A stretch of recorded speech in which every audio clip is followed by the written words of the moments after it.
ሳባና ኮሞ ግዴታ ማንቸስተር ዩናይትድ ሊያልፋቸው ወይም ደግሞ እነሱን ሊያሸንፋቸው የሚችላቸው ጨዋታዎች ናቸው። ልክ እንደ ግዴታ ከሌሎቹ በተለየ አሰልጣኝ ማይክል ካሪክ እና ማንቸስተር ዩናይትድ በኦልድ ትራፎርድ በ26-27 የውድድር ዘመን ከሁለት የቻምፒየንስ ሊግ ቡድኖች ጋር ወደ ያልተለመደ አዲስ ምዕራፍ እየገቡ ነው። የቻምፒየንስ ሊግ ዕጣ ማውጣት ትላንትና ተጠናቋል። በሞናኮ በሚገኘው ግሪማልዲ ፎረም ተካሂዶ ዩናይትድ ከ8 የተለያዩ ቡድኖች ጋርም ተደልድሏል። አሰልጣኝ ማይክል ካሪክ ቀይ ሰይጣናቶችን እየመራ እነዚህን ጨዋታዎች የሚያደርግ ነው የሚሆነው። ማንቸስተር በካራባው ካፕ 3ኛ ዙር ብራይተንን እንደዚሁ እንደሚገጥም ይታወቃል። የዩናይትድ በዚህ ውድድር ዘመን ከቻምፒየንስ ሊግ ጨዋታው በፊት ከሳባ ጋር ተጫውቶ አያውቅም። ዩናይትድ ሐሙስ ትላንትና ማለት ነው እጣ ከወጣ በኋላ 8ቱን የቻምፒየንስ ሊግ ተጋጣሚዎቹን የሚገጥሙትን ቅደም ተከተል ለማወቅ አሁንም መጠበቅ አለባቸው። መጀመሪያ ማንን ይገጥማል ከዛስ ማንን የሚለው ዞሮ የሊጉ ቅርጽ በሴፕቴምበር የሚጀመር ሲሆን ታዲያ ቀይ ሰይጣናቶቹ ለዚህ የውድድር ዘመን በሀገርም ሆነ በብቃት ደረጃ ሰፊ ልዩነት ያላቸው ተጋጣሚዎች ይጠብቋቸዋል። ሳባ ከአዘርባይጃን ውጪ ላሉ ብዙ የቀይ ሰይጣን ደጋፊዎች ባላቸው ያልታወቀ ማንነት ጎልተው ከሚታዩት የዩናይትድ የቻምፒየንስ ሊግ ተጋጣሚዎች አንዱ ነው።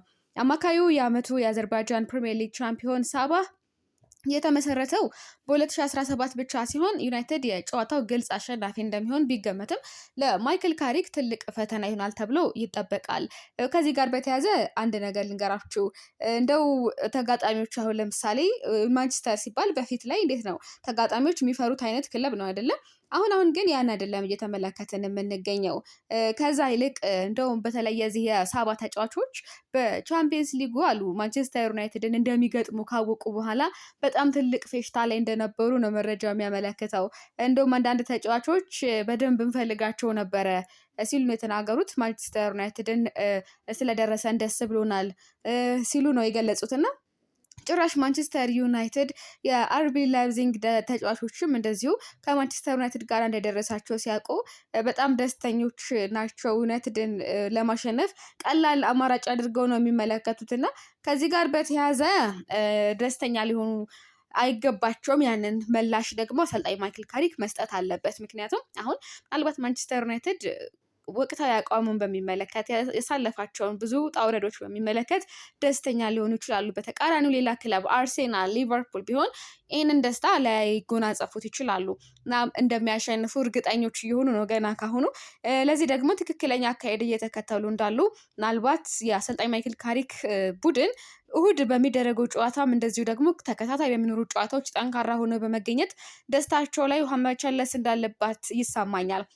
የማንቸስተር ዩናይትድ አሰልጣኝ ካሪክ በአዘርባይጃኑ ሳባህ እና በቀይ ሰይጣናቶቹ መካከል ባለው ቀደምት የእርስ በርስ ግንኙነት ላይ የተመሰረተ ምንም አይነት ኦፊሴላዊ መረጃ ማግኘት አይቻልም።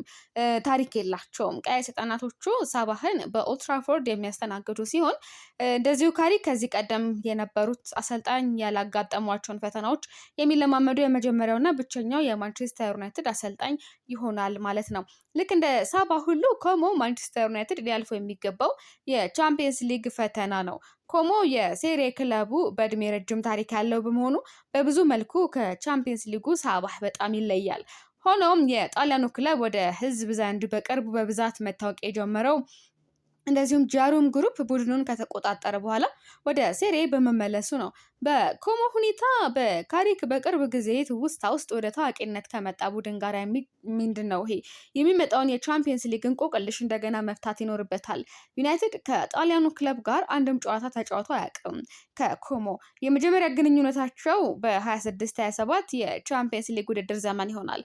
ሁለቱም የኮሞ እና የሳባ ተጫዋቾች ካሪክ ማንቸስተር ዩናይትድን ለማሰለፍ እና ቀይ ሰይጣናቶቹን ታሪክ ውስጥ ለመክተት እነዚህን ነገሮች መጋፈጥ ይኖርበታል። ያለውን ታክቲካዊ ብቃት የሚፈትኑ ዋና ዋና መለኪያዎች ይሆናሉ ማለት ነው። ሁለቱ ክለቦች 26 የማንቸስተር ዩናይትድ የመጨረሻው የቻምፒየንስ ሊግ ምሽት ከአውሮፓ ታላላቅ መድረክ በቀዘቀዘ ሽንፈት በመሰናበት ነበር የተጠናቀቀው።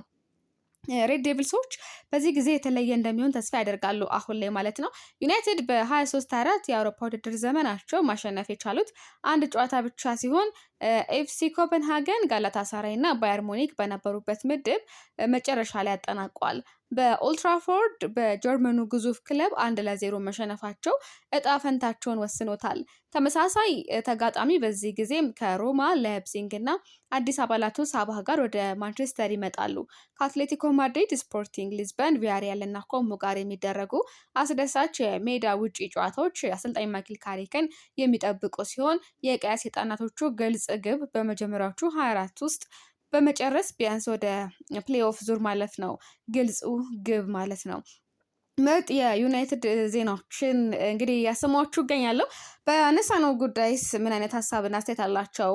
አንዳንድ ደጋፊዎች እንደው ማንቸስተር ዩናይትድ ከ8 ቻምፒየንስ ሊግ ጨዋታ ስንት ነጥብ ያገኛል በሚለው ላይ ይህን ማድረግ በብቃታቸው ክልል ውስጥ ያለ ቢሆንም አብዛኛው ነገር በካሪክ በተገነባው ስብስብ ጥልቀትና አሰልጣኙ በበርካታ ውድድሮች መካከል የማመጣጠን ብቃት ላይ እንደሚወሰን ነው ደጋፊዎች የሚያነሱት። ባለፈው የውድድር ዘመን አሰልጣኝ ካሪክ ኃላፊነቱን ሲረከብ ቀይ ሰይጣናቶቹ ከሁለቱም የሀገር ውስጥ ዋንጫ ውድድሮች ወጥተው ነበረ፣ ከውጭም የሉ። በዚህም ምክንያት ቀለል ያለ የጨዋታ መርሃ ግብርና ዘዴዎቹን ለማስረጽ በልምምድ ሜዳ ላይ በቂ ጊዜ ማግኘት እድል አግኝተዋል። ይህም በሩበን አሞሪም የመጨረሻ ቀናት ሩቅ መስሎ ይታይ የነበረውን ማገገም በማስመዝገብ በሶስተኛ ደረጃ እንዲጨርሱ ረድቷቸዋል። የ26-27 የውድድር ዘመን አሁን ስለ እድገት ነው። ዩናይትድ ለፕሪሚየር ሊግ እና ለቻምፒየንስ ሊግ ክብር መፎካከር ይፈልጋል። ይህም ካሪክ በሰር አሌክስ ፈርጉሰን ዘመን በነበረው የስኬት ዘመን እንደ ተጫዋች ያከናወነው ነገር ነው። ቀይ ሰይጣናቶቹ በበርካታ ግዛቶች መፎካከር ካለባቸው አሰልጣኙ የአውሮፓ ምርጥ ቡድኖች ለመጋፈጥ የሚያስችል የታክቲክ እውቀትና ስብስቡን በስራ በሚበዛባቸውና ፈታኝ በሆኑ ውድድር ዘመናት ሮቴሽን ስነ ልቦና አመራር ብቃት ማሳየት አለበት። የተገነባው ስብስብ ብቁ ከሆነ የካሪክ ተግባር ትንሽ ቀለል የሚልለት ይሆናል ማለት ነው። ስለዚህ ዝግጁነታቸውን በሚገባ ማሳየት መቻል አለባቸው። የተገነባው ስብስብ ብቁ መሆን መቻል አለበት በሚገባ ማለት ነው። የክረምት የዝውውር መስኮት አማካይ ክፍሉ ላይ ያተኮረ ነው። አንድሬ ሳንቶስ፣ ዩሪ እና ካሮስ ባሌባ ከ150 ሚሊዮን ፓውንድ በላይ ወጪ ማንቸስተርን ይዘው ገብተዋል ወይም ደግሞ ማንቸስተርን ተቀላቅለዋል።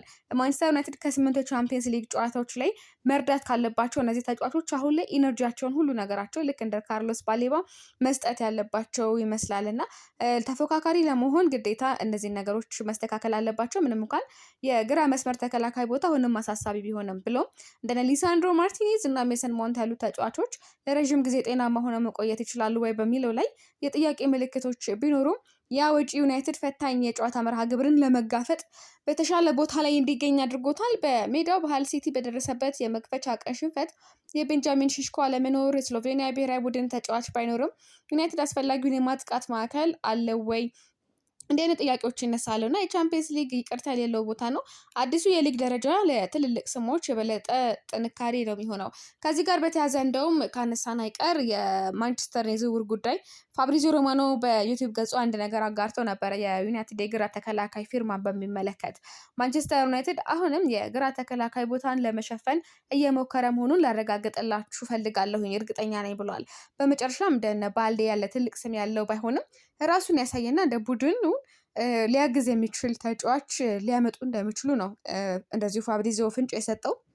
ዩናይትድ ከጆርጅ ሜንዴዝ ጋር ከአንድ ሳምንት በፊት ውይይት አድርጎ ነበር። ነገር ግን ስምምነቱ በጣም ውድ ነበረ ነው ያለው። የዝውውር ክፍያም ሆነ ደሞዙ ከፍተኛ ስለሆነ ለዚህም በዚህ ጊዜ ዩናይትድ ይህንን ስምምነት እንደማያደርግ ነው አጽንኦት የሰጠው።